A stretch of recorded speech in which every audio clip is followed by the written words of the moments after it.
So welcome dear students. Today we are going to continue with the vector where we have left. From there only we are going to start once again, and the thing which we are studying was gradient. आज जो देखना चाहेंगे वो gradient of a scalar point function देखना चाहेंगे। अब इसमें तीन बेसिक चीज़ें होती है, ग्रेडियंट है, डाइवर्जेंस है, कर्ल। इसमें सबसे ज़्यादा प्रॉब्लम आने के चांसेस ग्रेडियंट पर होते हैं, और ग्रेडियंट पे आते भी सवाल सबसे ज़्यादा है। डाइवर्जेंस और कर्ल पर भी आते हैं, उसमें कोई शक नहीं, लेकिन ग्रेडियंट पर बहुत ज़्यादा सवाल आते हैं। इसमें ग्रेडियंट पर आने के लिए सबसे पहला सवाल जो आता है, जो पूछा जाता है, वो होता है डायरेक्शनल डेरिवेटिव का, तो वो भी हम देखना चाहेंगे। उसके पहले ग्रेडियंट यानी क्या होता है। ग्रेडियंट एक ऑपरेटर है। कौन सा ऑपरेटर? जो ऑपरेटर आपके स्क्रीन के ऊपर दिखाई दे रहा है, डेल। तो del equal to daba by daba x i. Fortunately कैसा बच्चों, इसमें दो है मेथडोलॉजी है बात करने की। मैंने अभी थोड़ी देर में आपने देखा तो मैंने डेबा बाई डेबा एक्स आए कहा। इसमें क्या चीज़ होती है, ध्यान से देखना। जो LHS में है ट्रायंगल है, उल्टा है, उसको डेल कहते हैं, ऑपरेटर डेल। ध्यान से सुनना, वहाँ पर लिखा भी हुआ है डेल। और बहुत से बार हम जो ऑपरेटर राइट साइड में है, जो डी थोड़ा सा मुड़ा हुआ है, उसको भी डेल कहते हैं। तो ये नॉमेनक्लेचर का डिफरेंस ना हो, यानी हमारी वजह से दो डेल के बीच में झगड़ा ना लगे और एग्ज़ाम में हम कंफ्यूज ना हो जाए, इसीलिए better to say other word. Therefore we always use, यानी I always use the word daba for that d by dx, yani whatever I would like to mention, I will mention as daba by daba x. Now the second thing is that we can put I in front of daba by daba x, but it will again create confusion. So if you could find it very easily, then you could find that I can be written in front of the daba by daba x.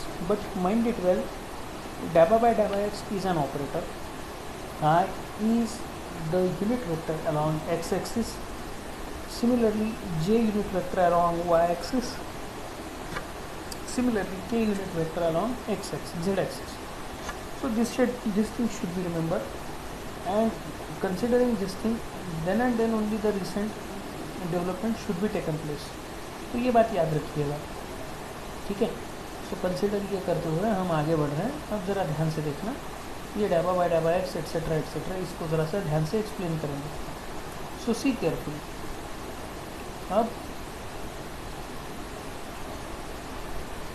ये क्या है, इस operator को कहते हैं gradient. ये gradient क्या चीज़ है? ग्रेडियंट ये ऐसा ऑपरेटर है जो स्केलार के साथ लगेगा, यानी ये जो है वो हमेशा किसके साथ लगेगा? स्केलार के साथ लगेगा, ठीक है। और कर्ल और डाइवर्जेंस ये वेक्टर के साथ लगेंगे, ये बात याद रखो। इसमें तीन टाइप का मल्टीप्लिकेशन कंसिडर किया गया है। नंबर 1 स्केलर मल्टीप्लिकेशन, दूसरा वेक्टर मल्टीप्लिकेशन। वेक्टर मल्टीप्लिकेशन के दो टाइप होते हैं बच्चों, आप बहुत अच्छे से जानते हैं। पहला होता है स्केलर प्रोडक्ट या डॉट प्रोडक्ट, जिसको हम बहुत बार कहते हैं। दूसरा होता है cross product. Now the thing is that हमें dot product and cross product इसमें से कौन सी चीज़ चाहिए? This is the point of concern.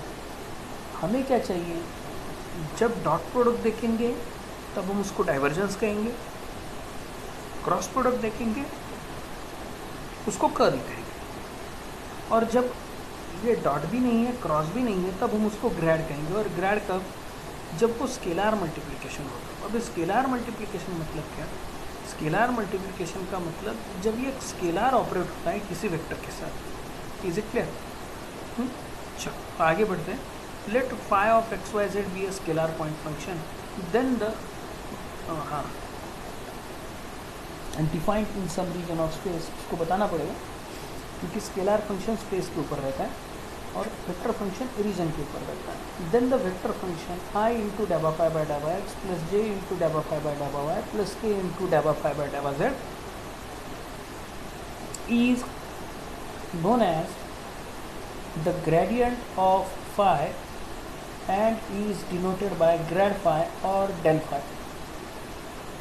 अब ग्रेड फाई और डेल फाई क्रिस्टल क्लियर है कि वेक्टर क्वांटिटी है, so it can be written as grad phi equal to del phi equal to जो भी मेथडोलॉजी है वो फाई उसके ऊपर ऑपरेट किया, फाई ऑपरेट किया तो फाई इंडिपेंडेंटली ऑपरेट हो गया,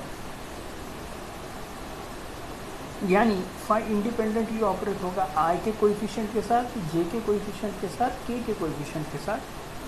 अनफॉर्चुनेटली वहाँ पर डेरिवेटिव है तो फाई का डेरिवेटिव निकलेगा with respect to x y and z and so on, ठीक है। वो प्रोसेस जो होगी वो कंटिन्यू होगी। तो ये सब चीज़ें कुछ रूल्स हैं वेक्टर्स के जो वेरी वेरी इजी है जब डेल फाई ऑपरेट होगा तो, सो दैट वो लीनियरिटी वगैरह वगैरह प्रॉपर्टीज़ वगैरह है, सो दैट उसके लिए हम ज़्यादा वक्त नहीं लगाएंगे क्योंकि वेरी वेरी इजी है। आप इसको 2 मिनट में आप इसको आइडेंटिफाई कर पाएंगे। Is it clear? Next,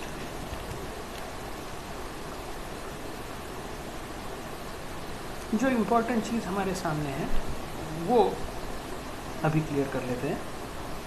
that means अब एक प्रॉब्लम हम आइडेंटिफाई करेंगे जिस प्रॉब्लम में हम फाई ऑपरेट करेंगे किसके ऊपर, phi equal to log of x cube plus y cube plus z cube minus 3xyz। Find del phi at 1 2 2। बड़ा आसान है बच्चों। फाई है log of x cube plus y cube plus z cube minus 3xyz। Del phi निकालने के लिए कहा, इसका मतलब फाई का derivative with respect to x into i, with respect to y into j, with respect to Z into के, partial derivative.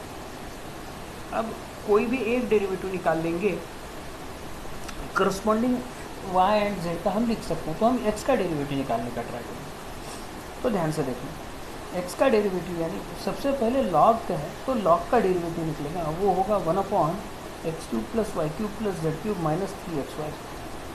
उसमें से आप ज़रा ध्यान से देखना बच्चों, उस फंक्शन का डेरिवेटिव होगा, क्या बात कर रहा हूँ ध्यान से देखना, उस फंक्शन का डेरिवेटिव होगा जो फंक्शन, उस फंक्शन का डेरिवेटिव होगा जिस फंक्शन में सिर्फ और सिर्फ एक्स इन्वॉल्व है, क्योंकि हम डेरिवेटिव किसके साथ ले रहे हैं, डेरिवेटिव हम ले रहे हैं एक्स के साथ।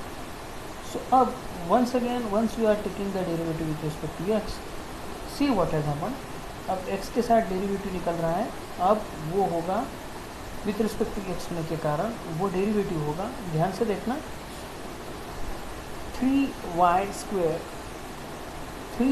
स्क्वेयर क्यों 3x स्क्वेयर, माफ़ करना, minus 3yz, 3x square minus 3yz। अब 3x स्क्वायर माइनस 3yz क्यों, क्योंकि x क्यूब का derivative 3x square, y cube 0, z cube 0, 3yz में का सिर्फ किसका डेरिवेटिव निकला, डेरिवेटिव निकला किसका, सिर्फ और सिर्फ yz का डेरिवेटिव, x का डेरिवेटिव निकला, yz should be treated as a constant. So similarly जब हम चीज़ें ऑपरेट करेंगे तो वो चीज़ क्या होगी, सिमिलर जब उसके ऊपर ऑपरेट करेंगे तो वो चीज़ निकलेगी हमारे सामने। अब फिर से ध्यान से देखना, वो चीज़ होगी 3y square minus 3xz divided by denominator will be same. Next 3z square minus 3yx in the denominator will be same and so on. जब हम कंटिन्यू करेंगे उसको, ऐसा ही कोई चीज़ हमारे सामने आइडेंटिफाई होगी। तो इतना क्लियर हो गया हो तो अब ज़रा ध्यान से देखो, आगे देखना, आगे जब मैं इन तीनों को पुट करूँगा डेल फाई में, तो डेल फाई में पुट करने के बाद अब ज़रा ध्यान से देखो इसका सिस्टम का आंसर क्या होगा। आंसर होगा, अब ये फाइनल आंसर है, आंसर होगा i इंटू पहले वाली क्वांटिटी प्लस दूसरे वाली क्वांटिटी प्लस j इंटू दूसरे वाली क्वांटिटी, जो हम अभी जिसकी बात कर रहे थे। और लेकिन उन्होंने कहा था कि इसकी वैल्यू आपको निकालनी है एट 1 2 2, तो जहाँ जहाँ x y z वहाँ 1 2 2, तो फाइनल आंसर मिला 1/5 into bracket 9i minus 9i plus 6i plus 6। Is it clear? अब दूसरा प्रॉब्लम, अब ये दूसरा problem you can do it on your own, क्योंकि ये प्रैक्टिस के हिसाब से होगा, ठीक है। सेम कंसेप्ट है, सेम चीज़ है, अब आप इसको आराम से कर सकते हैं, ठीक है। फाइंड डेल फाई, ठीक, ये होमवर्क के लिए है बच्चों, ठीक है। अब ज़रा ध्यान से देखना कि अब जो हम देखने वाले हैं, हम ऊपर वाला प्रॉब्लम की तरफ मत देखना, नीचे वाले प्रॉब्लम की तरफ देखना, ठीक है। अब जो हम देखने वाले हैं वो कौन सी चीज़ें हैं, वो देखेंगे कि gradient of a scalar point function के प्रॉब्लम के ऊपर ध्यान देंगे। छोटा है ये प्रॉब्लम, छोटे ही इसमें 2-3 ही प्रॉब्लम लेके इसको वाइंड अप करेंगे और बाद में दूसरे प्रॉब्लम की तरफ ध्यान देंगे। तो gradient of a scalar point function अब क्या है, देखो ज़रा ध्यान से कि phi equal to 3x² y minus y cube z square, find the grad phi at point 1, 2, 1, -2, -1। अब ये फाई दिया हुआ थोड़ा सा अलग है, 3x² y minus y cube and z square. अब मुझे इसका derivative with respect to x, with respect to y, with respect to z लेना पड़ेगा। तो with respect to x derivative 6xy, दूसरे क्वांटिटी में x नहीं है तो 6xy ही आएगा into i. With respect to y derivative निकालो तो 3x² minus 3y² z square. With respect to z derivative निकालो तो 0 माइनस 2y³ z।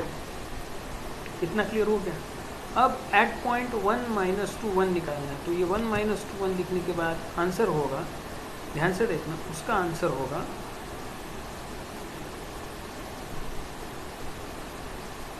थोड़ा सा बच्चों यहाँ पर मिसमैच हो गया शायद से, यहाँ पर 1, -2, 1 निकालने के इसके बाद इसका आंसर निकाल दीजिए। Is it clear? सो यहीं पर ये होने के बाद अब जो यहाँ पर डायरेक्शनल स्केलर पॉइंट फंक्शन के प्रॉब्लम लेने के बाद अब हम नेक्स्ट इसमें आगे जाएंगे, तब आगे हम अलग दूसरे मेथड से प्रॉब्लम सॉल्व करने का ट्राई करेंगे। तो अब यहीं पर आज के लिए रुकते हैं और नेक्स्ट जो वीडियो होगा उस वीडियो में हम देखेंगे कि हम कौन से अलग से प्रॉब्लम सॉल्व कर सकते हैं। ठीक है? So thank you, thanks a lot.